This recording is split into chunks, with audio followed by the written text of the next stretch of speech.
शुरू करने जा रहे हैं आज की बड़ी खबर। पिछले कई दिन से आप देख रहे हैं चंद्रयान उतरने वाला है, चंद्रयान उतरने वाला है। बहुत सी जानकारी आप तक पहुंच चुकी है चंद्रयान से जुड़ी, लेकिन आज मैं बात करने वाला हूं चंद्रयान बनाने वालों की। जैसे आपका एग्जाम होता है, एग्जाम के बाद रिजल्ट आता है, रिजल्ट आने से पहले एक रात कितना प्रेशर होता है, वो प्रेशर और उससे कहीं ज्यादा प्रेशर वैज्ञानिकों पर होता है। धड़कन बढ़ी है, विजय की घड़ी है। शुरुआत में करूंगा रूस के चंद्रयान से। लूना 25 की तस्वीर आप देख रहे हैं। लूना 25 चांद पर गया लेकिन वहां क्रैश हो गया। लूना 25 बनाने वाले वैज्ञानिक हॉस्पिटल में एडमिट हो गए। इतना प्रेशर था वैज्ञानिकों पर, इतना दबाव था। अगली तस्वीर दिखाइए। पुतिन के लिए यह बहुत बड़ी नाकामयाबी थी, क्योंकि 47 साल बाद, 47 इयर्स के बाद रूस ने कोई चंद्रयान बनाया था। इससे पहले सोवियत के दौर में, जब सोवियत संघ हुआ करता था, तब चंद्रयान बनाया था, और अब 47 साल बाद चंद्रयान बनाया तो क्रैश हो गया। पुतिन का गुस्सा आप समझ सकते हैं। अगली तस्वीर दिखाइए। रूसी चंद्रयान कुछ इस तरह से क्रैश हुआ होगा, जिसकी उम्मीद पूरी दुनिया लगाए बैठी थी, और 21 अगस्त को इसे उतरना था। इसको बनाने वाले जो साइंटिस्ट हैं, जिन्होंने 47 साल लगाए हैं, अगली तस्वीर दिखाइए। ये है वो साइंटिस्ट, इनका नाम है मिखाइल मारोव। मिखाइल मारोव के बारे में आपको बताऊं, जैसे ही लूना 25 क्रैश हुआ, इनकी तबीयत बिगड़ गई। ये खुद को संभाल नहीं पाए और इन्हें हॉस्पिटलाइज कराया गया है। जरा पहले रिपोर्ट देखिए, फिर बताऊंगा इनकी हालत कैसी है।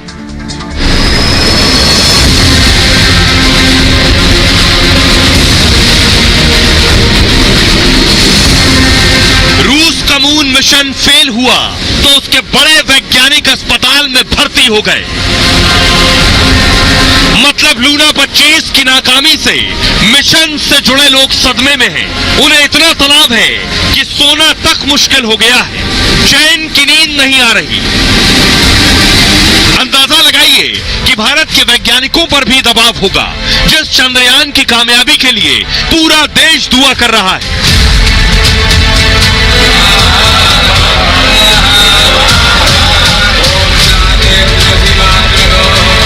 और चांद पर तिरंगा लहराने की उल्टी गिनती गिन रहा है। उस पल की तैयारी के लिए हिंदुस्तान के वैज्ञानिकों ने कितनी मेहनत की है, कितनी रातों की नींद कुर्बान की है, और कैसे कामयाबी से पहले उनकी धड़कनें बढ़ी हुई हैं। आइए, अब मैं आपको दिखाने जा रहा हूं जो पुतिन के साइंटिस्ट हैं, वो कैसे अस्पताल पहुंच गए। अब आप सोचिए चंद्रयान का प्रेशर कितना ज्यादा होता है, किसी भी वैज्ञानिक के लिए कितना दबाव की घड़ी होती है। ये देख रहे हैं, हॉस्पिटल में भर्ती हैं वैज्ञानिक साहब, और पुतिन यहां चंद्रयान को देख रहे थे। उनकी नजर इस तरफ थी कि कब चंद्रयान आएगा और कब लैंड होगा। लूना 25 क्रैश होने से मिशन से जुड़े वैज्ञानिक परेशान हो गए। रूस के सीनियर साइंटिस्ट की तबीयत बिगड़ गई। वैज्ञानिक का नाम है मिखाइल मारोव। इन्हें फौरन अस्पताल में एडमिट कराया गया। मिखाइल मारोव रूस के पिछले मून मिशन से भी जुड़े हुए थे। पिछले यानी जो 47 साल पहले मून मिशन हुआ था, ये उससे भी जुड़े थे। रूस की इस नाकामी को ये सहन नहीं कर पाए। मॉस्को के एक अस्पताल से मारोव ने खुद बयान दिया है। ये आप सुनिए जरा, साइंटिस्ट साहब क्या कह रहे हैं। वो कह रहे हैं, लूना 25 का क्रैश होना मेरे लिए किसी झटके से कम नहीं। ये इतना विनाशकारी था कि मेरी तबीयत बिगड़ गई। फिलहाल मैं क्रेमलिन के पास डॉक्टरों की निगरानी में हूं, लेकिन मेरी चिंता या तनाव कम नहीं हो रहा है। यह मिशन मेरे लिए एक तरह से जिंदगी का सवाल था। अब सोचिए, एक वैज्ञानिक के लिए उसका एक मिशन सालों की कड़ी मेहनत किसी तपस्या से कम नहीं। उन्होंने कहा, मैंने सोवियत संघ के अंतरिक्ष अभियानों में भी काम किया था, और लूना 25 मेरे जीवन भर के अनुभव का हिस्सा था। मून मिशन को फिर से जागते देखने की यह मेरी आखिरी उम्मीद थी, लेकिन हमारे स्पेस क्राफ्ट का नाकाम होना बहुत दुखद है मेरे लिए। अब इस सदमे को झेलना मुश्किल हो गया। सोचिए, अंदाजा लगाइए अब कि एक वैज्ञानिक किस दौर से गुजरता है इस दौरान, क्योंकि पूरा देश की सरकारें, नजरें और निगाहें वैज्ञानिकों पर है। हमारे साथ वैज्ञानिक ही जुड़ रहे हैं। सृजन पाल साहब, मेरा सवाल आपसे ये कि ये बताइए कि एक वैज्ञानिक, मैंने तस्वीर दिखाई कि वैज्ञानिक साहब किस तरह से अस्पताल में भर्ती हो गए। वैज्ञानिकों पर कितना दबाव होता है। हो सकता है, क्योंकि जब आप कोई स्पेस लॉन्च करते हैं वो भी चंद्रमा तक, तो कई दिन रात आपको एक करने होते हैं, क्योंकि आपका जो स्पेस व्हीकल है, जो अंतरिक्ष यान है, वो तो दिन रात चलता है, उसमें दिन रात खोट आ सकती है, प्रॉब्लम्स आ सकती हैं। इसलिए जब भी कभी ऐसा लॉन्च होता है, इतना महान मिशन होता है, तो दिन रात लग जाती है, और विशेषकर अगर उसमें असफलता मिले तो जो मनोबल है वो गिर जाता है, जिसकी वजह से हो सकता है कि ऐसी बीमारियां, ऐसे स्ट्रेस जैसी बीमारियां आ जाएं। अब आपको बताने वाला हूं, आपने सुन लिया। सृजनपाल साहब को हमारे साथ बने रहिए। सर, हम समझ सकते हैं कितने दबाव में रहते हैं वैज्ञानिक, लेकिन ये जो वैज्ञानिक साहब है कहां एडमिट है, देख रहे हैं ये तस्वीर जो आप देख रहे हैं, ये क्रेमलिन की तस्वीर है। पुतिन जहां रहते हैं ये उनका घर है, और इसके नजदीक ही एडमिट है वैज्ञानिक। अब देखिए जरा कि ये कितना बड़ा मिशन था रूस के लिए, और दरअसल बनना था एयरबेस। ये आप देख रहे हैं, ये चांद की तस्वीर है, आपके लिए तैयार किया गया डिजाइन है ये। चांद पर दरअसल ऐसे एयरबेस बनाना था रूस को। आगे भविष्य में सारे मुल्कों की कोशिश ये चांद पर एक ऐसा स्ट्रक्चर बना दे, हमारा एक एयरबेस हो। लूना फेल होने के बाद चंद्रयान पर अब पूरी दुनिया की नजर है। लूना 25 चांद की सतह पर लैंडिंग कर रहा था, लेकिन इस दौरान स्पेसक्राफ्ट नियंत्रण से बाहर हो गया। बताया यह जा रहा है कि लूना 25 का इंजन बंद किया गया, और इस इंजन को नियोजित समय 84 सेकंड में बंद होना था, 84 सेकंड्स में बंद होना था, लेकिन लूना 25 127 सेकंड तक चलता रहा। बस यही मामला गड़बड़ा गया। इसे लूना 25 के क्रैश होने में एक वजह माना जा रहा है। रूस में जांच के लिए विशेष आयोग का गठन किया गया है। रूस की स्पेस एजेंसी चांद पर अपना बेस बनाना चाहती है। यहां पानी के साथ साथ दुर्लभ खनिजों का विशाल भंडार है, जो पृथ्वी पर ऊर्जा बनाने में महत्वपूर्ण भूमिका निभाएगा। लूना फेल होने के बाद चंद्रयान पर दुनिया की नजर है इस वक्त, भारत के चंद्रयान पर, कि अब चंद्रयान ही कुछ कमाल करेगा। चंद्रयान 3 के सफल होने पर चांद की जानकारी मिलेगी। मिशन की सफलता पर चांद पर इंसानों को पहुंचने में भी अहम भूमिका होगी। चांद के दक्षिणी ध्रुव पर पानी है, इसलिए मिशन और महत्वपूर्ण है। माना यह जाता है कि बर्फ के रूप में चंद्रमा के गड्ढों में पानी भरा है। अब चांद के गड्ढों में पानी भरा है, नासा एक बार फिर इंसानों को चांद पर भेजने का मिशन चला रहा है। 2024 के अंत तक कैप्सूल में बिठाकर इंसानों को चांद पर ले जाया जाएगा।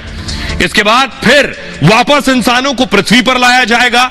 2025 के अंत तक नासा इंसान को चांद पर उतारने की तैयारी में है। ऐसे में नासा की निगाहें भी चंद्रयान 3 मिशन की सफलता पर टिकी। चंद्रयान 3 मिशन नासा के मिशन की सफलता के लिए पुष्टि कर सकता है।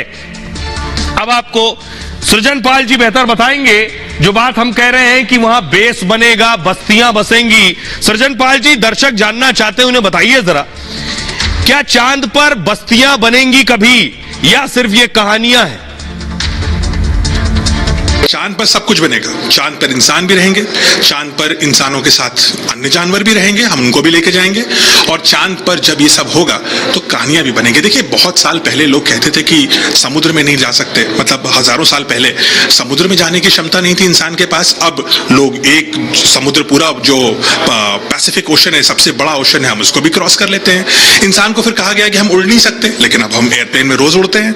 तो इसी तरीके से जो चीज आज असंभव लगती है, विज्ञान और प्रौद्योगिकी से वो कल संभव बन जाती है, और परसों वो किफायती बन जाती है। तो ना सिर्फ लोग जाएंगे, हम और आप भी जा सकते हैं, कम खर्चे में भी जा सकते हैं, क्योंकि इसरो कम खर्चे में मिशन करता है। और हमारे साथ साथ और भी जीव जंतु जा सकते हैं। चांद पे पूरी बस्ती बन सकती है, जिसमें खेती भी हो सकती है, जिसमें जानवर भी रह सकते हैं, जिसमें इंसान भी रह सकते हैं। और धरती और चांद के बीच में, और ना सिर्फ धरती चांद मंगल, इन तीनों के बीच में हम घूमने में सक्षम हो जाएंगे। ये होगा। तो बहुत पॉजिटिव है। सृजनपाल जी कह रहे हैं कि चांद पर बस्ती भी बसेगी, एयरबेस, वहां बेस कैसे बने वो मैंने आपको दिखा दिया स्पेस पर। लेकिन हम बात पुतिन की कर रहे थे कि पुतिन का लूना 25 फेल हो गया। हम अपने साइंटिस्ट की बात भी करेंगे कि इसरो के साइंटिस्ट क्या सोच रहे हैं, क्या कर रहे हैं, आज रात कैसे गुजारेंगे। लेकिन पुतिन जरूर गुस्से में है जो कुछ हुआ उसके बाद। ये मैं क्यों कह रहा हूं, पुतिन ने 3 वैज्ञानिकों को पहले ही जेल में डाला हुआ। जी हां, देशद्रोह के मामले में 3 वैज्ञानिक जेल भेजे जा चुके हैं। देख रहे हैं 3 वैज्ञानिक जो जेल में, ये तीनों जेल में है लंबे वक्त से। जो बगल में वैज्ञानिक देख रहे हैं वो अभी अस्पताल में है। रूस का लूना 25 मिशन फेल हो गया। और चांद पर उतरने से पहले ही लूना क्रैश हो गया। दावा है कि मिशन फेल होने से पुतिन बहुत नाराज हैं। मिशन से सोवियत युग की विरासत को आगे बढ़ाना मकसद था। रूस फिर से स्पेस में अपनी ताकत दिखाना चाहता था। लूना 25 पुतिन का बहुत महत्वाकांक्षी प्रोजेक्ट था। लूना 25 के फेल होने की अब जांच हो रही है कि आखिर यह फेल कैसे हो गया। पुतिन ने कड़ाई से जांच करने के आदेश दिए। लूना 25 के क्रैश होने के बाद रूसी वैज्ञानिक डरे हुए हैं, घबराए हुए हैं। वैज्ञानिकों को जेल जाने का भी डर सता रहा है। रूस में 3 वैज्ञानिकों के खिलाफ, ये देख रहे हैं, पहले ही देशद्रोह का मुकदमा चल रहा है। चीन को इन लोगों ने मिसाइल टेक्नोलॉजी की जानकारी दे दी थी। तीनों वैज्ञानिक हाइपरसोनिक मिसाइल पर काम कर रहे थे। तीनों वैज्ञानिकों को पिछले साल जून में गिरफ्तार कर लिया गया। एक वैज्ञानिक को कस्टडी में ही 2 बार दिल का दौरा पड़ चुका है। वैज्ञानिक अनातोली की तबीयत लगातार बिगड़ रही है। पुतिन के ऑफिस ने तीनों वैज्ञानिकों पर बयान जारी किया है। वैज्ञानिकों पर गंभीर आरोप हैं। कानून अपना काम कर रहा है। लूना 25 में भी जांच के बाद कार्रवाई हो सकती है। पुतिन को ऐसी लापरवाही हरगिज बर्दाश्त नहीं। पुतिन हमेशा रूस को महान बनाने की बात करते हैं। अब आप सोचिए, एक वैज्ञानिक के ऊपर कितना भार होता होगा। ये जो आप दुआओं, प्रार्थनाओं और पूजा का दौर देख रहे हैं, इसका मकसद है एक बड़ी उम्मीद और एक कामयाब उम्मीद करना। लेकिन जब उम्मीद ज्यादा हो तो दबाव उतना ज्यादा होता है। आप देख रहे हैं, ये हमारे वैज्ञानिकों को आप देख रहे हैं। ये इसरो के वो वैज्ञानिक हैं जिन्होंने चंद्रयान में बड़ी भूमिका निभाई है। जब लॉन्च हुआ उसके बाद एक दूसरे को बधाई दे रहे थे। दिन रात लग के काम किया इन्होंने। ये वो वैज्ञानिक हैं। अगली तस्वीर दिखाइए। चंद्रयान 2, आपको याद होगा, चंद्रयान 2 एक कोशिश थी चांद पर भेजने की, जो मिशन कामयाब नहीं हुआ भारत का। और इस मिशन के नाकाम होने के बाद आप सोचिए, अगली तस्वीर दिखाइए। प्रधानमंत्री नरेंद्र मोदी, इसरो चीफ, देखिए रहे हैं, फुल स्क्रीन लीजिए जरा इस तस्वीर को। अगर आप याद करिए, आप इससे आप प्रेशर का अंदाजा लगाइए। प्रधानमंत्री मोदी वहां थे, इसरो चीफ पहुंचे थे, के-सिवन इसरो चीफ पहुंचे थे और वो रो पड़े जब चंद्रयान 2 नाकाम हुआ। प्रधानमंत्री ने उन्हें, देखिए, ढांढस बंधाया, हिम्मत बंधाई, हौसला बढ़ाया पीएम मोदी ने। सोचिए, जो इसरो के चीफ हो, जिनके दायरे में पूरी रिसर्च ऑर्गेनाइजेशन हो, उन पर दबाव सोचिए। यह दबाव था, यह मेहनत थी। जब नाकाम हो गई तो उसके बाद उनके आंसू आ गए। लेकिन वो नाकामी सफलता में कैसे बदली, यह भी पता चलेगा जब चंद्रयान 3 वहां कामयाबी से लॉन्च हो जाएगा, लैंड हो जाएगा, कि हमने अपनी नाकामी से भी सीख कर कामयाबी हासिल की। अगली तस्वीर दिखाइए। अब ये मैं आपको दिखा रहा हूं कैसे चंद्रयान बनाया गया। फुल स्क्रीन लीजिए जरा तस्वीर को। ये देख रहे हैं साइंटिस्ट कैसे जुटे हुए हैं। चंद्रयान जब बनाया गया तो कड़ी मेहनत के साथ 24 घंटे साइंटिस्ट डटे रहे, घर नहीं जा रहे थे, घर द्वार से दूर काम कर रहे थे। इसरो में हर वक्त हफ्तों काम करते रहे, बिना छुट्टी के, बिना रुके, बिना थके।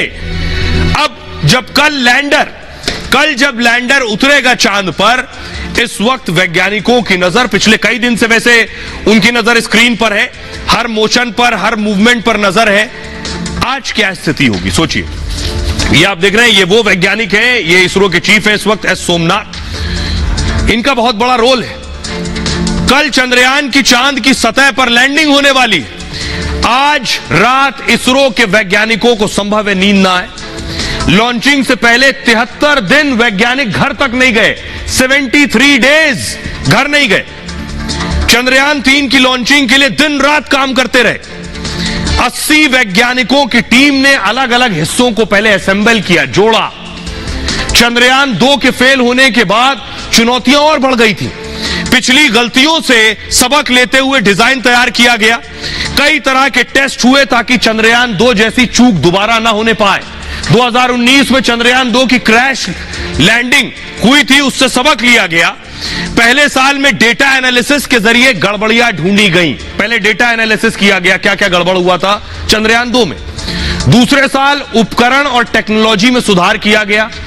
तीसरे साल केवल परीक्षणों में गुजरा जिससे लैंडिंग सफल रहे और संभावित गलतियों से उनके परिणाम को ठीक किया गया। इसके बाद सॉफ्टवेयर और सेंसर में सुधार किया गया। चौथा साल सभी प्रमुख केंद्रों के साथ बारीकी समन्वय किया गया और टीम के प्रोजेक्ट डायरेक्टर पी वीरा मुथव्वल ने इसे लीड किया। इसके अलावा 39 एसोसिएट और डिप्टी डायरेक्टर भी इसमें शामिल थे। 55 प्रोजेक्ट मैनेजर इस चंद्रयान 3 मिशन में लगे हुए थे।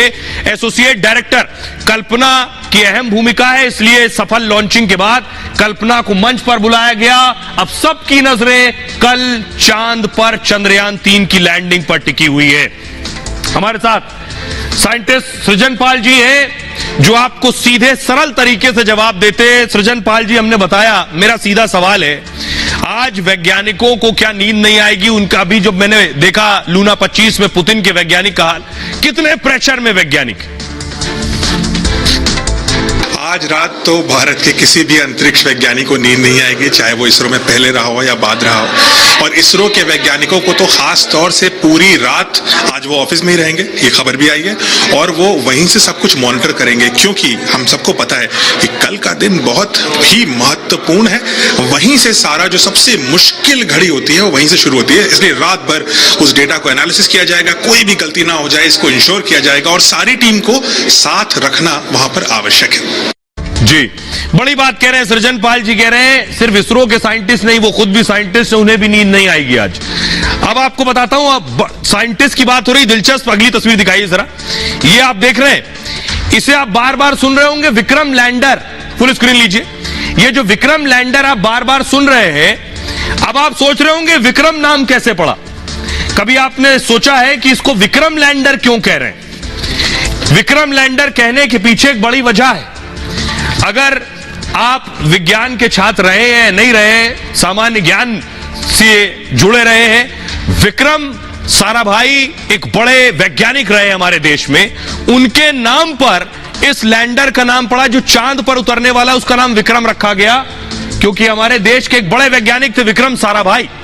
और विक्रम साराभाई के बारे में मैं आपको बताऊं कि आखिर उन्होंने क्या बड़ी सफलता, कामयाबी हासिल की, क्या किया है उन्होंने। बहुत कम लोग होंगे शायद जो उनके बारे में पूरी जानकारी होगी सिवाय नाम के। ये है विक्रम साराभाई, जिन्हें आप देख रहे हैं। लैंडर का नाम विक्रम जी के नाम पर ही रखा गया है, मशहूर वैज्ञानिक विक्रम साराभाई के नाम पर है। पीएम मोदी ने भी एक कार्यक्रम में इसका जिक्र किया था। कहा, जब जब विक्रम लैंडर चंद्रमा पर उतरेगा तो करोड़ों भारतीयों की विक्रम साराभाई को यह श्रद्धांजलि होगी। साराभाई भारत में अंतरिक्ष कार्यक्रम के जनक माने जाते हैं, यानी अंतरिक्ष का जो प्रोग्राम शुरू हुआ भारत में, उसको लाने वाले, स्थापित करने वाले विक्रम साराभाई, और बड़ी भूमिका इनकी रही। यानी अंतरिक्ष में भारत की ख्याति और भारत की उपलब्धि का क्रेडिट विक्रम साराभाई को जाता है। चंद्रयान हो, सूर्ययान हो, गगनयान हो, इसके पीछे विक्रम साराभाई का जहन है। उन्होंने ही देश में पहला रॉकेट लॉन्चिंग स्टेशन बनवाया था। साराभाई के प्रस्ताव पर ही सरकार ने इसरो की स्थापना की थी। भारत के पहले सैटेलाइट आर्यभट्ट के पीछे भी साराभाई का ही दिमाग था। नासा और रूसी एजेंसी तक साराभाई का लोहा मानता था। अहमदाबाद में इनका जन्म हुआ। साराभाई ने कैम्ब्रिज, लंदन से पढ़ाई की थी, लेकिन फिर भारत लौट कर आए और अंतरिक्ष विज्ञान में शोध, रिसर्च किया। विक्रम साराभाई ने देश के लिए कुल 86 शोध पत्र लिखे। उन्होंने देश में करीब करीब 40 संस्थानों की स्थापना की है। इसमें कॉस्मिक और रेडियो फिजिक्स पर बहुत काम किया है। विक्रम साराभाई परमाणु ऊर्जा आयोग के भी अध्यक्ष रहे। कलाम जैसे वैज्ञानिक साराभाई को प्रेरणा मानते थे, और साराभाई ने भी उन्हें और उनकी शोध के जरिए पहचान बनाई है। मौत से 1 घंटे पहले भी साराभाई ने कलाम साहब से बात की थी। अब आपको सुनवाने जा रहा हूं, किसी छोटे मोटे इंसान को नहीं, विक्रम साराभाई साहब के सुपुत्र को सुनिए, जिनका नाम है कार्तिकेय साराभाई। पिता के नाम पर लैंडर चंद्रयान पर उतर रहा है, लैंडर विक्रम। क्या कह रहे हैं उनके सुपुत्र, सुनिए। वो जो बिलीव करते थे, वो एक लीप फ्रॉगिंग में बिलीव करते थे कि ये स्टेप्स जो अमेरिका या इंग्लैंड या जापान ने लिया है, वो स्टेप्स से हमको नहीं जाना है ऊपर। वो स्टेप से जाएंगे तो हम हमेशा के लिए उनके पीछे ही होंगे, कभी आगे नहीं जा सकेंगे। और हम क्या करेंगे, जो लेटेस्ट टेक्नोलॉजी वो लोग इस्तेमाल करेंगे, हमको एक पुरानी टेक्नोलॉजी दे देंगे। तो ये नहीं करना था उनको। उनको ये था कि हम क्यों नहीं सीधे लीप फ्रॉग करके उनके आगे भी निकल जाए। और वो आगे निकलना एक नॉट जस्ट एज रेस कि हरीफाई के मुताबिक नहीं, बट जो इंडिया के लिए रेलेवेंट है, इंडिया को स्पेस की क्यों जरूरत है, तो इंडिया से क्या मिल सकता है स्पेस। एजुकेशन में बात की हमने, एग्रीकल्चर में, क्लाइमेट की प्रिडिक्शंस में हो सकती है, रिमोट सेंसिंग से कितनी आज एप्लीकेशंस है, और आज एप्लीकेशन हम कर रहे हैं। अब आपने सुन लिया विक्रम साराभाई के सुपुत्र को। अब आपको दिखाने जा रहा हूं देश क्या तैयारी कर रहा है। ये देखिए जरा, देश में हवन हो रहा है, पूजन हो रही है, पूजा पाठ हो रहा है चंद्रयान की कामयाबी के लिए, कि चंद्रयान पूरी तरह से उतर जाए चांद पर सकुशल, उसके लिए पूजा पाठ हो रहा है। अगली तस्वीर दिखाई जरा, ये आप देख रहे हैं हवन की तस्वीर, लोग हवन कर रहे हैं। ये है देश का यकीन और भरोसा देश के वैज्ञानिकों के साथ भी। अगली तस्वीर दिखाइए, ये देख रहे हैं, ये जो मैं आपको दिखा रहा हूं कि जिस वक्त प्रोपल्जन से अलग हुआ था लैंडर, अब कल है उतरना। 4 स्टेप में मैं आपको बताने जा रहा हूं, क्योंकि आपके पास, आप पिछले कई दिन से जान समझ रहे हैं कैसे उतरेगा। अब कल की सबसे इंपॉर्टेंट लैंडिंग के सिर्फ 25 किलोमीटर में एक्सप्लेन करूंगा, उससे ज्यादा नहीं। देखिए, ये आप देख रहे हैं सिर्फ 25 किलोमीटर। सबसे पहले आप देख रहे हैं पहला चरण क्या है, 25 किलोमीटर का पहला चरण है। पहले चरण में 17.5 किलोमीटर नीचे आ जाएगा। 25 किलोमीटर में से चंद्रयान 17.5 किलोमीटर नीचे आएगा पहला चरण में। चांद की सतह अभी कितनी दूर है, सिर्फ 7.5 किलोमीटर दूर रह जाएगी। लैंडर के जो इंजन है ये उल्टी दिशा में चलने लगेंगे ताकि लैंडर की रफ्तार को कम किया जा सके। यहां से इसरो का सीधा कंट्रोल अब नहीं होगा, इसरो का कंट्रोल खत्म। अब जो कंट्रोल है वो इसके पास, खुद का दिमाग। अब आप कहेंगे खुद का दिमाग कैसे, जैसे कंप्यूटर के पास सारा कैलकुलेशन, सारा दिमाग होता है, आपको एंटर करना और सारा कैलकुलेशन हो गया, उस तरह से सारा दिमाग इसका अपना है।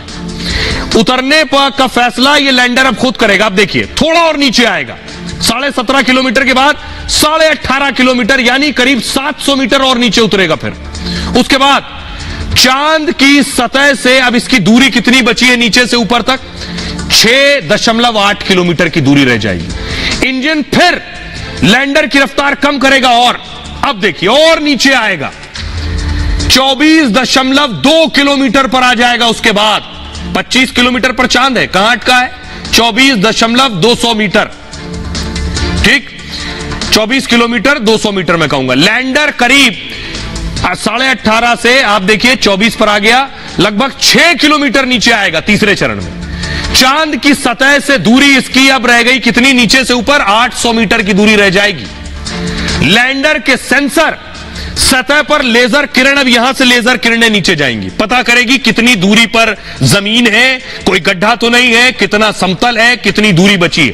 लैंडर के कैमरे फौरन नई तस्वीरें खींचेंगे, पुरानी तस्वीरें जो है उससे विश्लेषण शुरू करेंगे, नीचे की सतह कैसी है, उतरने की जगह का मुआयना करेंगे। अब देखिए, अब 24.85 किलोमीटर पर आएगा चौथे चरण में। सबसे इंपॉर्टेंट फेज है ये। दूरी कितनी बची है नीचे से, चांद से सिर्फ 150 मीटर बचा है, 150 मीटर्स। इसकी रफ्तार अब 0 हो जाएगी। अब यहां से ये 0 हो गया, लैंडर के इंजन बंद हो जाएंगे।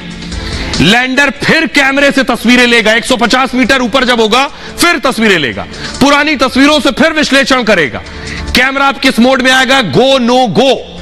ये टेस्ट करेगा गो नो गो, मतलब गो मतलब उतरना है, तब 73 सेकंड में चंद्रयान उतर जाएगा। नो अगर सिग्नल हुआ, नो मतलब पास में दूसरी जगह खोजेगा, 150 मीटर पर शिफ्ट होगा, तब लैंडिंग की जाएगी इसकी, और ये चौथे चरण के बाद लैंडिंग होगी। अब ये 25 किलोमीटर का जो सफर है ये सांसें रोक देने वाला होगा, दिल की धड़कनें रोक देने वाला होगा, ऐसा होगा ये।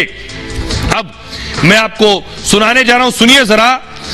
सीनियर साइंटिस्ट हैं नीलेश देसाई, वो बता रहे हैं ये आखिरी 25 किलोमीटर कितने अहम होंगे। 30 किलोमीटर से नीचे उतरने पहले 7.5, 6.8, फिर 800 मीटर, 800 मीटर से 150 मीटर, फिर 150 मीटर से 30 मीटर और 10 मीटर, और फिर नीचे की ओर प्रयाण करके चंद्र की सतह पर उतरना, तो ये पूरा उसमें उसकी स्पीड रिड्यूस करते करते जो समय निकलेगा वो लगभग 17 मिनट और 21 सेकंड तक होगा, जो मिनिमम टाइम है। और जो मैक्सिमम टाइम में, जैसे कि मैंने बताया, थोड़ा खिसक के उतरना पड़ेगा तो 17 मिनट और 32 सेकंड लगेंगे। तो ये 17 मिनट्स ऑफ टेरर जिसको बोलते हैं, उस प्रकार की जो हमारे लिए क्रिटिकल या भयावह कह सकते हैं वो है, क्योंकि उसमें कोई भी गलती की संभावना भी रहती है। जैसा कि आपको पता है कि यहाँ बैठे बैठे हम पूरा वो कर रहे हैं, कंट्रोल कर रहे हैं लैंडर को नीचे उतारने का। आपने सुन लिया नीलेश साहब को। अब आपको बताता हूं, पूरा देश इंतजार कर रहा है, प्रधानमंत्री मोदी भी इंतजार कर रहे हैं। देखिए, पीएम मोदी साउथ अफ्रीका पहुंच चुके हैं, दक्षिण अफ्रीका में होंगे पीएम मोदी जब इसे देखेंगे। देख रहे हैं, ब्रिक्स देशों की मीटिंग हो रही है, वहां उसमें शामिल होने पहुंचे। अगली तस्वीर दिखाई जरा, प्रधानमंत्री मोदी का जो स्वागत हुआ है, देख रहे हैं वहां जो भारतीय बच्चा, देखिए आरती की थाली लेकर पहुंचा है प्रधानमंत्री की आरती उतारने के लिए। जोहानिसबर्ग की तस्वीर आप देख रहे हैं। अगली तस्वीर दिखाई जरा, प्रधानमंत्री, रक्षाबंधन आ रहा है तो प्रधानमंत्री को एक महिला ने राखी भी बांधी है वहां। अगली तस्वीर दिखाई जरा, अब ये देख रहे हैं प्रधानमंत्री का स्वागत। वहां बच्चे जो खड़े हैं वो हाथ में चंद्रयान की तस्वीर लेकर खड़े हैं कि ये भारत के लिए कितनी बड़ी उपलब्धि है। तो अब समझिए जरा, प्रधानमंत्री साउथ अफ्रीका से ही चंद्रयान को देखने वाले, कैसे चांद पर उतरेगा चंद्रयान। आपको याद होगा पीएम ने लॉन्चिंग कहां से देखी थी? पीएम ने लॉन्चिंग देखी थी फ्रांस से। ये देख रहे हैं, ऐसे ही कुछ प्रधानमंत्री साउथ अफ्रीका से देखेंगे। चंद्रयान 3 कल शाम को 6:04 पर चांद पर लैंड करेगा और चंद्रयान 3 की लैंडिंग के वक्त मोदी दक्षिण अफ्रीका में मौजूद रहेंगे। मोदी ब्रिक्स सम्मेलन के लिए जोहानिसबर्ग के दौरे पर है इस वक्त। पीएम मोदी वहीं से चंद्रयान 3 की लैंडिंग देखेंगे। इसरो ने 14 जुलाई को चंद्रयान 3 को लॉन्च किया। उस वक्त पीएम मोदी फ्रांस के दौरे पर थे। जब ये लॉन्च हुआ तो फ्रांस से देख रहे थे, अब जब लैंड होगा तो साउथ अफ्रीका से देखेंगे। चंद्रयान 3 को लेकर मोदी पूरा अपडेट ले रहे थे। मोदी ने फ्रांस से ही चंद्रयान 3 की लॉन्चिंग देखी थी और चंद्रयान 2 की लैंडिंग के दौरान मोदी इसरो मुख्यालय में थे। आखिरी क्षणों में लैंडर का विक्रम से संपर्क टूट गया था। मिशन नाकाम होने के बाद मोदी ने वैज्ञानिकों का हौसला बढ़ाया था। तस्वीर भी मैंने आपको दिखाई। कहा, निराश होने की जरूरत नहीं है, देश आपके साथ खड़ा है और हमेशा खड़ा रहेगा। अब मैं आपको तस्वीरें दिखाने जा रहा हूं। भारत में केवल हवन पूजा नहीं हो रही, ये देखिए जरा, लंदन की तस्वीर आप देख रहे हैं। लंदन में भी पूजा पाठ हो रहा है और इतना ही नहीं है, लंदन में पूजा पाठ हो रहा है, पाकिस्तान भी दुआएं मांग रहा है भारत के चंद्रयान 3 की सकुशल लैंडिंग की। सुनिए। अब देखें, इलॉन मस्क मार्स पे जा रहा है और इंडिया उतर रहा है मून के ऊपर। तो हमें भी हमारी देखें, इनमें हमारी प्रोग्रेस या हमारा इनिशिएटिव या हमारी जो आउटपुट है वो जीरो है। एक्सपेरिमेंट के लिहाज से इंडिया हमसे आगे जा रहा है, तो हमें इस बात पे फोकस करना चाहिए कि जैसा अभी ये 14 अगस्त हुई है, ये हमारे सामने रहा है कि हमारा उस तरह से वो रिएक्ट या वो चीज़, उनका हर 14 अगस्त जब उनका आता है 15 अगस्त, तो वो हर कोई ना कोई चीज़ लॉन्च कर रहे होते हैं। तो इसलिए हमें अपनी टेक्नोलॉजी को अपडेट करना चाहिए ताकि हम जो है अपने ग्रेडिंग को अपडेट कर सकें। हम बिल्कुल सपोर्ट करेंगे, क्यों नहीं करेंगे, क्योंकि उन्होंने इतना अच्छा काम किया है। पाकिस्तान को भी इंडिया से कुछ सीखना चाहिए। आपको पता है पाकिस्तान में सिर्फ सियासत के अलावा कुछ भी नहीं है। बाकी जितनी भी कंट्रीज है वो पाकिस्तान से आगे जा चुकी है, सिर्फ पाकिस्तान पीछे रह गई है। पाकिस्तान जी अभी ऐप बनाई है पाकिस्तान ने दाता दरबार पे जो देगे देने वाली है ना, तो अभी हमारी सोच जो है ना वो डेवलप नहीं हुई। तो वैसे तो 23 अगस्त को 6:04 पर लैंड हो जाएगा, लेकिन एक संभावना है कि हो सकता है कल लैंड ना हो। ऐसी कौन सी संभावना होगी जिसमें कल लैंडिंग नहीं होगी?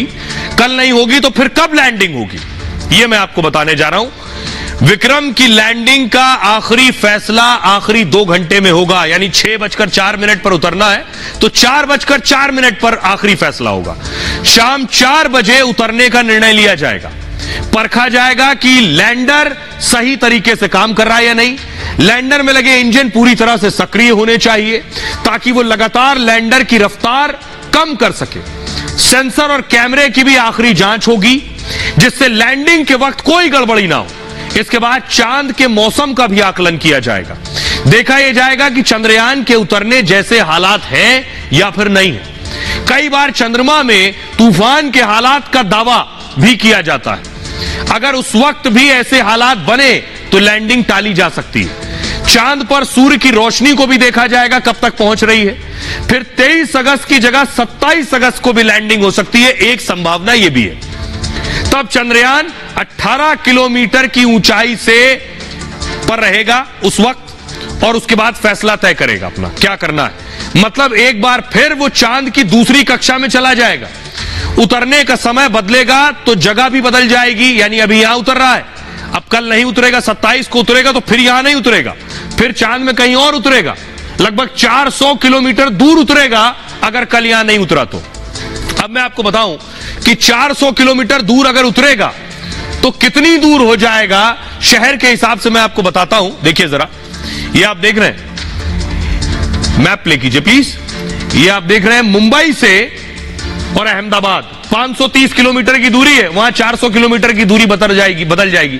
मान लीजिए मुंबई में उतरना था तो अब अहमदाबाद में उतरेगा। चांद पर इतना डिस्टेंस होगा लगभग। हमारे साथ खास मेहमान लगातार बने हुए सृजन पाल जी, जो आपको अब तक ये जो कॉम्प्लिकेटेड सवाल हैं उस पर सीधा जवाब देते रहे। सृजन पाल जी, जरा बताइए ऐसा क्यों होगा, किन परिस्थितियों में होगा, फिर क्या होगा? देखिए, दो चीजें हो सकती हैं। अगर जब वो लैंड करने की शुरू करने वाला होगा एल्गोरिथम को, यानी कि लगभग 4 बजे के आसपास, 6 बजे लैंड करना है, 4 बजे के आसपास ये निर्धारित किया जाएगा कि क्या आज ही लैंड करना है ना। आज लैंड करने की संभावना बहुत ज्यादा है कि यानी कि कल हम लैंड कर लेंगे 23 तारीख को। लेकिन मान लीजिए ऐसा दिखता है कि नीचे की जो सतह है चंद्रमा की वो बिल्कुल वैसी नहीं है जहां हम सोच रहे थे, हम उस जगह से अलग जा चुके हैं, हमारे कोऑर्डिनेट्स अलग जा चुके हैं। एक संभावना ये हो सकती है। दूसरी ये संभावना हो सकती है कि जो हमारे इंजन को जब हम फाइनल टेस्टिंग करेंगे तो वो रिस्पॉन्ड ठीक से ना करें, क्योंकि उस समय तक इसरो इंसान के जो हमारा चंद्रयान है वो इसरो के साइंटिस्ट के कंट्रोल में होगा, उसके बाद नहीं रहेगा। अब मान लीजिए ऐसा होता है, अनलाइकली इवेंट है, अगर ऐसा हो जाता है कि 23 की जगह हम कहते हैं चलो 27 को लैंड करते हैं, तो क्या होगा कि अब जो हमारी लैंडिंग साइट है वो काफी दूर चली जाएगी हमारी एग्जिस्टिंग साइट से, करीब कई सैकड़ों किलोमीटर दूर चली जाएगी, 200 किलोमीटर की दूर चली जाएगी। अब उससे थोड़ा नुकसान तो ये होगा कि हमारी जो एनालिसिस है वो शायद उतनी दक्षिणी ध्रुव के आसपास की जो हम एनालिसिस करना चाहते हैं उसमें थोड़ा सा विघ्न पड़ सकता है।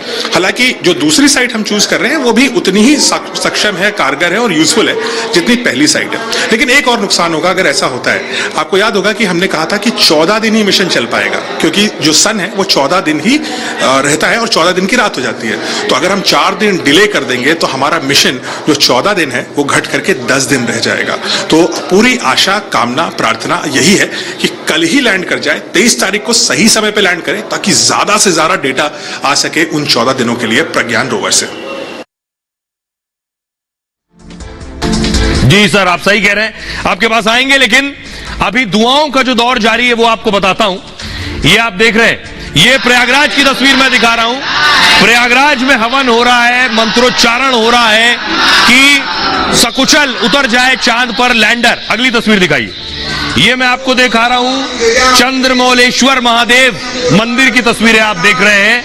वहां साधु संत पुजारी भी चंद्रयान 3 का देखिए तस्वीर लगी, उसके आगे पूजन हवन कर रहे हैं। अगली तस्वीर दिखाइए जरा। ये भोपाल की तस्वीर आप देख रहे हैं, भोपाल में भी पूजा की जा रही है, यानी प्रयागराज हो या भोपाल हो। अगली तस्वीर दिखाइए। ये चंद्रयान यज्ञ हो रहा है। ये बनारस की तस्वीर आप देख रहे हैं, चंद्रयान यज्ञ किया जा रहा है। अगली तस्वीर दिखाइए जरा। ये राम की नगरी अयोध्या की तस्वीर है। अयोध्या में भी चंद्रयान यज्ञ किया जा रहा है। अब जरा साधु संतों को सुनिए, वो क्या कह रहे हैं, कितनी उम्मीद लगाए बैठे हैं, सुनिए। इस मंदिर का नाम चंद्रमौलेश्वर महादेव मंदिर है। चंद्रमा भगवान शीश महादेव के शीश पर विराजते हैं। तो महादेव प्रसन्न तो चंद्रदेव प्रसन्न, चंद्रदेव प्रसन्न तो हमारे इसरो का काम हो जाएगा।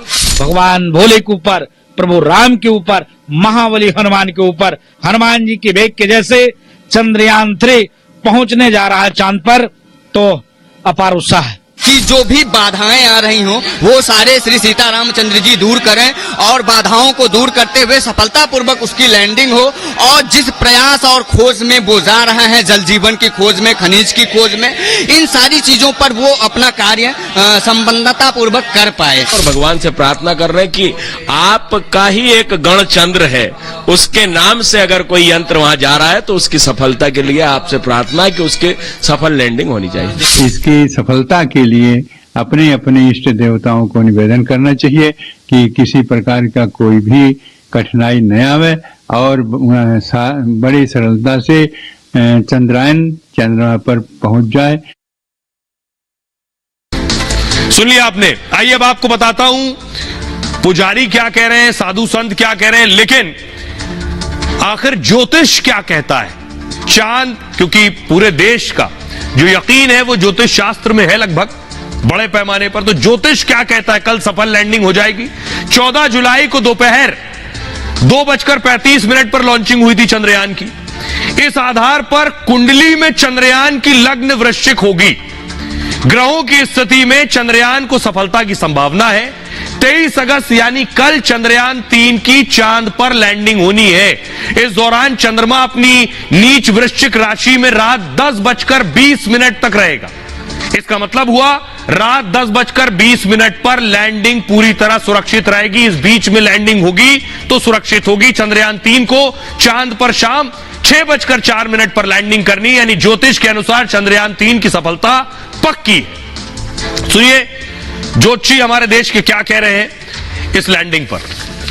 भारतीय कालगणना ज्योतिष के अनुसार से और भारत की तमाम जनता की जो अपेक्षाएं हैं और भारत की तमाम वैज्ञानिकों की जितनी मेहनत है उसको देखते हुए साफ साफ दिखाई देता है। ज्योतिष गणनाओं के अनुसार भी हमारी सफलता इस बार बहुत अच्छे प्रतिशत में दिखाई देती है और ज्योतिष की कालगणना साफ साफ दिखा रही है कि आने वाले समय में भारत का गौरव बहुत बढ़िया प्रकार से आगे बढ़ने वाला है। 10:18 का सुबह तक का जो समय है ये भारत के लिए इसरो के पॉइंट ऑफ व्यू से या चंद्रयान के पॉइंट ऑफ व्यू से थोड़ा सा कठिन समय है, लेकिन प्रभु कृपा से ये ठीक होगा। और उसके बाद जो 4 बजे से 4:45 तक का समय है, यानी 16 बजे से 16:45 तक का समय है, ये भी थोड़ा सा डिफिकल्ट समय है। तो ये समय ईश्वर कृपा से ठीक होंगे। भारत के सभी लोग ईश्वर से प्रार्थना करें, तो प्रार्थना में बड़ी ताकत होती है, बड़ा दम होता है। तो सिर्फ पूजा हवन नहीं हो रहा है, बाकायदा आज नमाज भी हुई।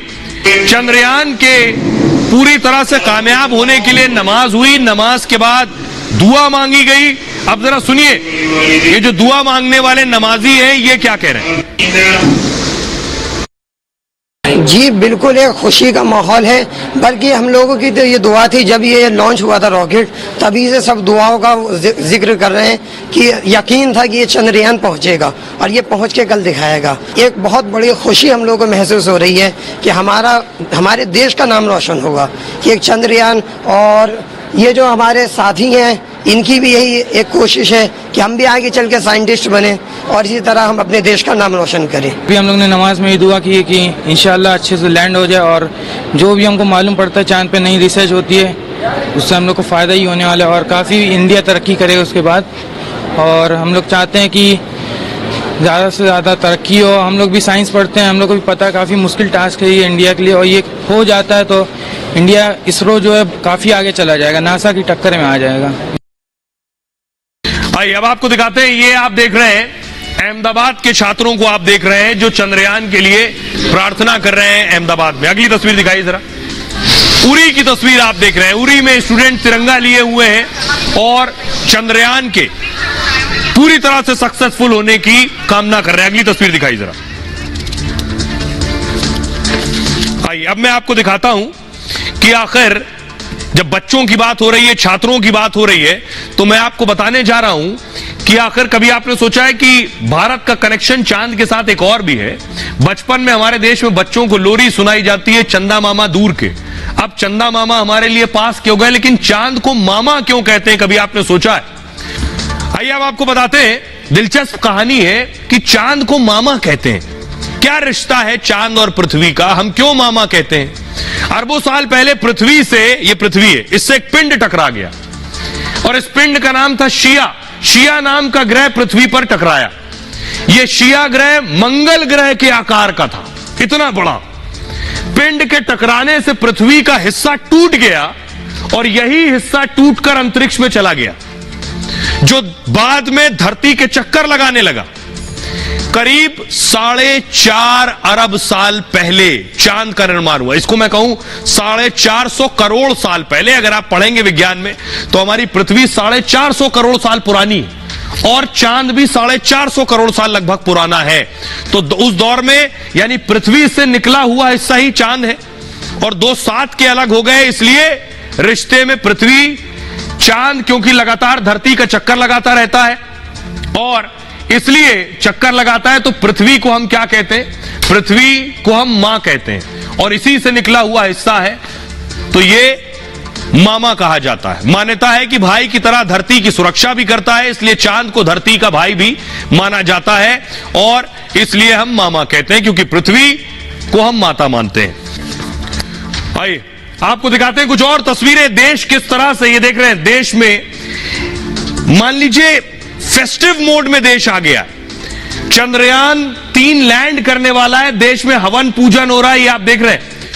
उसके नमूने बनाए जा रहे हैं। अगली तस्वीर दिखाइए, मूर्ति बनाई गई है। ये देख रहे हैं सैंड आर्ट, जिसपे चांद बनाया गया है और ऊपर देखिए चंद्रयान उतरा है। अब आपको बताने जा रहा हूं, मैंने आपको शुरू में बताया कि चांद को मामा क्यों कहते हैं। आपने यह भी सुना होगा कि चांद पर दाग है। आप अगर यहां से देखेंगे चांद, तो आपको कुछ नजर आएगी, एक आकृति। यह दाग कैसे चांद पर आया है? चंद्रमा पर उल्का पिंड दरअसल गिरते रहते हैं। उल्का पिंडों की वजह से चांद पर गड्ढे बन गए। ज्वालामुखी विस्फोट से भी चांद पर गड्ढे बने हैं और इन गड्ढों को वैज्ञानिक भाषा में क्रेटर कहते हैं। क्रेटर एवरेस्ट की ऊंचाई जितने गहरे होते हैं, चंद्रमा पर करीब 14 लाख गड्ढे हैं और 9000 से ज्यादा गड्ढों की पहचान कर ली गई है। यही क्रेटर धरती से आपको काले धब्बे की तरह नजर आते हैं। क्रेटर की परछाई भी काली दिखाई पड़ती है, इसके चलते भी चांद पर काले धब्बे दिखते हैं। यह है वजह चांद पर दाग की। तो रहिए, खबरों में आगे बढ़ते हैं। आज की एक और बड़ी खबर है, आपको सीधे बिहार लिए चलते हैं। बिहार में वैसे ही घटना हुई जैसे पिछले दिनों नू में हुई।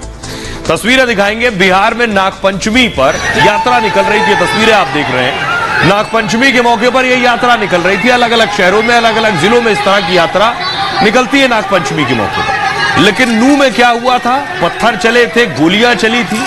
यहां बिहार में पत्थर चल गए। अगली तस्वीर दिखाई, देख रहे हैं आप, पत्थर चलने लगे, पत्थरबाजी शुरू हो गई। ये देख रहे हैं दोनों तरफ से। ऊपर आप देखिए छत से पत्थर फेंके जा रहे हैं। जब छत से पत्थर फेंके जाने शुरू हुए तो नीचे जो लोग थे उन्होंने भी जवाब में पत्थर फेंकने शुरू किए। आखिर यात्रा पर पत्थरबाजी क्यों हुई, बड़ा सवाल है। अगली तस्वीर दिखाई, ये देख रहे हैं, ये जो पत्थरबाजी। और इस तरह रिपोर्ट देखिए, सवाल ये है कि इस तरह की घटनाएं शहर दर शहर, हर जिले में क्यों हो रही है।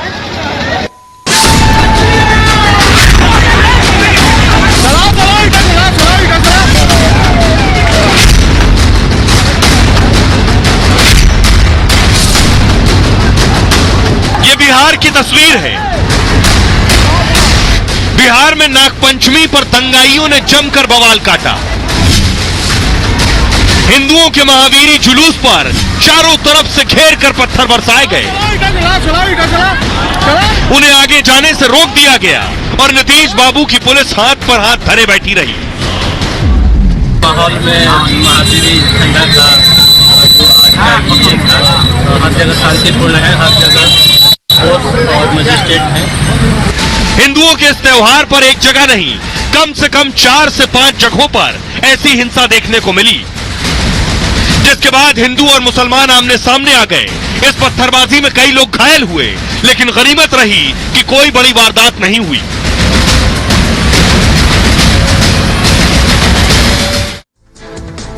बिहार में अपराधी बेलगाम है। रोज हत्या की खबरें आ रही हैं, दिन दहाड़े डकैती और लूट हो रही है। अब दंगाई भी सड़कों पर आ गए। राज्य में कई सांप्रदायिक वारदातें हुई। नागपंचमी पर कई इलाकों में हिंसा की खबरें। पूर्वी चंपारण में 4 जगहों पर पत्थरबाजी हुई। दंगाइयों ने महावीरी झंडा पर पत्थरबाजी की और पहली वारदात मोतिहारी के पिपरा गांव में हुई, जहां दंगाइयों ने जुलूस पर पत्थर बरसाए। इस जुलूस में बड़ी संख्या में लोग आए थे। जैसे ही जुलूस गांव में पहुंचा, पत्थर बरसने लगे। जुलूस पर सामने से और छत से पत्थर बरसाए गए। पत्थरबाजी में 15 लोगों के घायल होने की खबर है। पुलिस टीम भी साथ थी, फिर भी पत्थर बरसाए गए। मोतिहारी के मेसी में भी पत्थर बरसाए गए। कल्याणपुर और थरपा में भी पत्थरबाजी हुई है। पश्चिमी चंपारण में भी हिंसा की खबरें हैं। बगहा में, रतनमाला में पत्थरबाजी की खबरें। यहां भी महावीरी झंडा जुलूस पर पत्थरबाजी हुई। इसके बाद जमकर तोड़फोड़ की गई है। सुनिए जरा क्या कुछ कह रहे हैं नीरज कुमार और सम्राट चौधरी। जिस ढंग से राजनीति में रहने वाले लोग उन्मादी बयान देते हैं और जब उन्माद की भेंट चढ़ जाता है कोई नौजवान तो उसके जमानतदार भी ये नहीं बनते, उसकी जिंदगी बर्बाद कर देते हैं। तो ऐसे लोगों के उत्तेजक बयान से भी समाज में उत्तेजना फैलती है। प्रशासन पूरी मुस्तैदी के साथ उन तमाम तथ्यों का, चूंकि नागपंचमी का अवसर था तो ऐसा दुखद घटना हुई है, उन्माद की घटना हुई है, उसको पूर्णतः नियंत्रित कर लिया गया है। तो पत्तल फेंकने वाले उन पर कार्रवाई करनी पड़ती है, चाहे वो सासाराम की घटना हो, चाहे आपको बिहार शरीफ की घटना हो, बगाह हो, मोतिहारी हो, ये सारे जगह यदि नीतीश जी इसी तरह सरकार चलाएंगे तो क्या सनातन धर्म के लोग अपना धर्म छोड़ दे क्या? हम अपनी पूजा पे निकलते हैं, नाग पंचमी का दिन था, पूरे समाज के लोग जुलूस के तौर पर निकाले और उस पर पत्तल फेंकने का काम कुछ असामाजिक तत्वों ने किया तो उस पर कार्रवाई करनी चाहिए सरकार को। कार्रवाई बिहार में हो ही नहीं रही और दुर्भाग्य है कि नीतीश जी कहते हैं हमको तो दिखाई नहीं देता है। कहा तो हमने कहा है कि चश्मा आपको देना पड़ेगा सर, तो कौन सा चश्मा दे वो स्वयं बताएं, वही चश्मा उनको उपलब्ध कराया जाएगा। ये ठीक वैसा ही हुआ जैसे आपको याद होगा ये तस्वीर नू की तस्वीर है। हरियाणा के नू में भी ऐसे ही हिंसा हुई। ब्रजमंडल यात्रा निकल रही थी, उस दौरान पत्थरबाजी हुई, आगजनी हुई, गोलियां चली, पुलिस ने एक्शन लिया है। इसमें खबर यह है नू से कि आज एक और शख्स का एनकाउंटर किया है पुलिस ने। यह तस्वीर आप देख रहे हैं, जो लोग पहाड़ी से गोली चला रहे थे उनको पुलिस ढूंढ रही है, उनमें यह शख्स है जिसका एनकाउंटर किया है पुलिस ने। और एनकाउंटर साइट की तस्वीर दिखाई अगली आप, यह वो जगह है जहां एनकाउंटर को अंजाम दिया गया। इसी तरह की जगहों से ये गोली चला रहे थे। तो नू हिंसा का मास्टरमाइंड शिकंजे में नू पुलिस ने आमिर को गिरफ्तार किया है। एनकाउंटर के बाद पुलिस ने उसे गिरफ्तार कर लिया। अरावली के जंगलों में मुठभेड़ के बाद कामयाबी मिली है। अरावली के जंगलों के खंडर में छिपा था यह आमिर। मुठभेड़ में पुलिस की गोली से आमिर घायल हुआ। मुठभेड़ के दौरान उसके पैर में गोली लगी, जिसके बाद पुलिस ने उसे धर दबोचा। आमिर ने पुलिस के हथियार छीने थे। हिंसा के दिन हथियार छीनकर फायरिंग की थी। आमिर के पास से एक देसी कट्टा बरामद हुआ है। हरियाणा ढिडारा तावड़ू का रहने वाला है आमिर। नू पुलिस ने वसीम को भी गिरफ्तार किया है। वसीम उर्फ बोलर हिंसा के बाद से ही फरार था और हथीन रोड के अड़बर मोड़ से गिरफ्तार किया गया है। वसीम उर्फ बोलर के पास से देसी कट्टा बरामद हुआ है। वसीम पर 25,000 का इनाम घोषित था। शिकारपुर तावड़ू का रहने वाला है वसीम पर पहले से कई मुकदमे दर्ज हैं। अलीजान भी पुलिस के हत्थे चढ़ा है। नू हिंसा में अलीजान की भी तलाश थी। अलीजान के पास से एक दुनाली बंदूक मिली है, उसके पास से 5 जिंदा कारतूस भी मिले हैं। हमारे सहयोगी की रिपोर्ट देखिए, हमारे सहयोगी साहिल मौके पर मौजूद थे। ये अरावली पहाड़ है और ये खंडर मकान जो है इस जगह पे काफी सारे यहाँ पर बने हुए हैं। पुलिस को ये जानकारी मिली कि इसी जगह पे आमिर जो है अपने हथियार के साथ छिपा हुआ है। यहाँ पे पुलिस टीम पहुंचती है, उसको सरेंडर करने को कहा जाता है, लेकिन उसके पास पिस्टल थी। पिस्टल निकालता है और पुलिस टीम पर फायरिंग शुरू कर देता है, जिसके बाद जवाबी कार्रवाई में पुलिस टीम भी अपनी तरफ से कई राउंड फायर करती है, लेकिन एक गोली जो है बदमाश के पैर में लगती है। उसको मौके पे ही हथियार समेत दबोच लिया जाता है। उसको नजदीकी अस्पताल में भर्ती कराया गया है, जहां पे उसका इलाज चल रहा है। लेकिन अभी ये बताया जा रहा है कि इस पे ये आरोप है कि इसने नू हिंसा में पुलिस की राइफल छीनकर फायर किया था और तभी से ही पुलिस की गिरफ्त से आरोपी फरार चल रहा था। तो एक बड़ी सफलता जो है नू पुलिस के हाथ लगी है। इससे फिलहाल पूछताछ की जाएगी। पूछताछ में ये जानकारी जुटाने की कोशिश करेगी पुलिस कि आखिरकार नू हिंसा में इसके और कौन कौन साथी शामिल थे जिन्होंने इस पूरी वारदात को अंजाम दिया, हिंसा को भड़काने की कोशिश की। सोचिए माहौल ये है कि एक तरफ नू में आप देख रहे हैं हिंसा हुई, उसके बाद बिहार की तस्वीर आपने देखी, लेकिन कांग्रेस के नेता किस तरह का बयान दे रहे हैं। कांग्रेस के नेता अजीज कुरैशी की तस्वीर आप देख रहे हैं। अजीज कुरैशी ने भड़काने वाला बयान दिया है मुस्लिम समाज को। वो साथ ही साथ कांग्रेस पर भी हमला कर रहे हैं। अगली तस्वीर दिखाइए। वो कह रहे हैं कांग्रेस को आखिर क्या हो गया है, कांग्रेस नर्मदा की आरती कर रही है, इस पर वो सवाल उठा रहे हैं कि कांग्रेस सॉफ्ट हिंदुत्व की तरफ जा रही है। वो साथ ही साथ कह रहे हैं कांग्रेस, अगली तस्वीर दिखाइए, कि राहुल गांधी मंदिर मंदिर जा रहे हैं, कमलनाथ मंदिर मंदिर जा रहे हैं। ये कांग्रेस के नेता सवाल उठा रहे हैं, क्या कुछ कह रहे हैं अजीज कुरैशी, देखिए सर उनका कहना, ग्राफिक्स प्ले कीजिए प्लीज। वो कह रहे हैं कि आखिर कुरैशी ने जय गंगा मैया बोलने पर सवाल उठाए, उन्होंने जय माता दी बोलने पर भी आपत्ति जताई, कहा है ऐसा बोलना शर्म की बात है, ये डूब मरने जैसा है। ये कांग्रेस नेता कह रहे हैं। मध्य प्रदेश के विदिशा में बोल रहे थे अजीज कुरैशी, और कुरैशी राजीव गांधी की जयंती पर इस तरह के शब्दों का इस्तेमाल कर रहे थे, जिसमें कांग्रेस के कई मुस्लिम नेता भी शामिल थे। उन्होंने आगे कहा मुसलमानों के साथ ज्यादती हो रही है, हम एक हद तक बर्दाश्त करेंगे, हमने चूड़ियां नहीं पहनी। 22 करोड़ में से 1-2 करोड़ मर भी जाएं तो कोई हर्ज नहीं है। दरअसल कुरैशी कांग्रेस के सॉफ्ट हिंदुत्व पर हमला कर रहे थे। कहा नेहरू के वारिस आज धार्मिक यात्राएं कर रहे हैं, गर्व से हिंदू बताते हैं, जय श्री राम के नारे लगाते हैं। मैं कहना चाहता हूं मुस्लिम आपका गुलाम नहीं है, आखिर मुसलमान आपको वोट क्यों दे? पार्टी हमारे धैर्य की परीक्षा ना ले। सुनिए जरा अजीज कुरैशी। मुसलमान आपका गुलाम नहीं है, ये एक हद तक बर्दाश्त करेंगे विद्यार्थी को।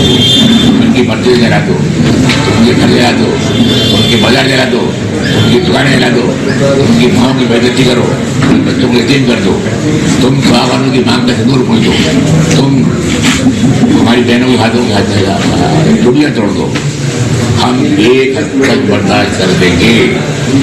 लेकिन जब पानी हद से गुजर जाएगा तो मुसलमान ने हाथों में चूड़ियां नहीं पहन रखी हैं, तलवार भाई तलवार नहीं पहन रखी है।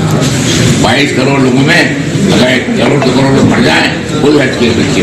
कांग्रेस के लोग आज बात करते हैं हिंदुत्व की, यात्राओं की, जय गंगा मैया, जय नर्मदा मैया, ये शर्म की बात है। मुझे कोई डर नहीं कहना, निकाल देना पड़ेगा। एक झूठ बोलने की बात है। नेहरू के वारिस कांग्रेस के लोग आज धार्मिक यात्राएं निकालते हैं, जय बोलते हैं, मैं गर्व से कहूँ मैं हिंदू बोलते हैं, हमारे किसी के दफ्तर में मूर्ति बैठाते हैं। धूप बढ़ने की बात है, धूप बढ़ने की बात है। और ये हिंदुस्तान का जवान बर्दाश्त नहीं करेगा। यहाँ भूख, बेरोजगारी, बीमारी, पकागरस्ती, भैंस कशी, असली लड़ाई उसकी लड़ाई। बहरहाल ये भारत की बात है, मैं इतना ही। आप अपना बहुत बहुत ख्याल रखिए। रुक रहे हैं एक छोटे से क्विक हील ब्रेक के लिए।